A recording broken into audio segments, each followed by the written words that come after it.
ဟုတ်ကဲ့မင်္ဂလာပါကျွန်မဒီလိုင်းရပါရှင်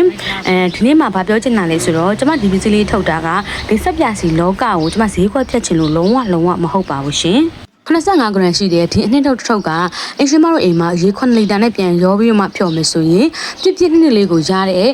ဆက်ပြစီတစ်ခုဖြစ်မယ်ပေါ့နော်ဒါလေးကိုဗီဒီယိုထဲမှာလည်းအားလုံးပြထားပေးတယ်အဓိကရည်ရွယ်ချက်ကတော့ကျမရဲ့ပစ္စည်းတွေကအခုအရင်တုန်းကဆက်ပြစီကပကံသေးဆက်ပြပေါ့နော်ဘူးတွေနဲ့ထွက်တယ်နေကလူတွေတန်စာကတွေအရန်ကပေးပြီးတော့မှတုံးကြရရှင်တကယ် quality အဆင့်မှန်ကိုလိုချင်တဲ့အတွက်ကြောင့်မလို့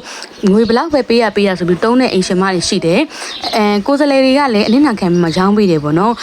အဲကြောင့်ကျေးဇူးလည်းအများကြီးတင်တယ်ဒါလေးကိုလည်းဈေးကွက်ဖြတ်ချင်လို့ထုတ်ခြင်းမဟုတ်ပါဘူးဒါတစ်ထုပ်ကို6500နဲ့အရှင်မတို့ဝယ်ရပါမယ်ဒါလေးကပြည့်နဲ့နော်ဘယ်လောက်လဲဆိုတာဗီဒီယိုထဲမှာလည်းဖော်ပြပေးထားတယ်ကြီးချိုအားအစီချိုအားအားလုံးโอเคတယ်ရှင်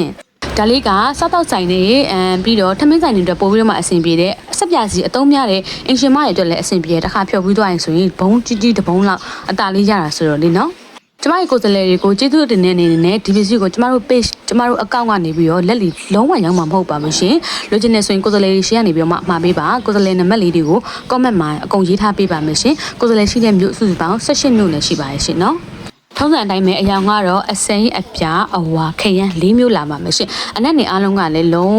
ဝ quality မှီတဲ့အနက်ပစ္စည်းတွေပဲသုံးထားပေးတာပါရှင်ဒီလိုင်းကဖြစ်တဲ့အတွက်ကြောင့်မလို့ quality ကိုတော့စိတ်ပူစရာမလိုပါဘူးနော်တကယ်ရောက်ချမယ် packaging လေးကတော့ဒီပုံစံတော့မဟုတ်ဘူးပေါ့နော်ကိုယ်စလဲမရှိသေးတဲ့မြို့နယ်ကြီးဆိုရင်တော့လက်လီလက်ကအကုန်လုံးကိုရောင်းချပေးပါမယ်ရှင်ကိုယ်စလဲရှိတဲ့မြို့နယ်ကြီးဆိုတော့လုံးဝမရပါဘူးเนาะကျေးဇူးတင်ပါတယ် order လေးမျှော်နေမယ်ရှင်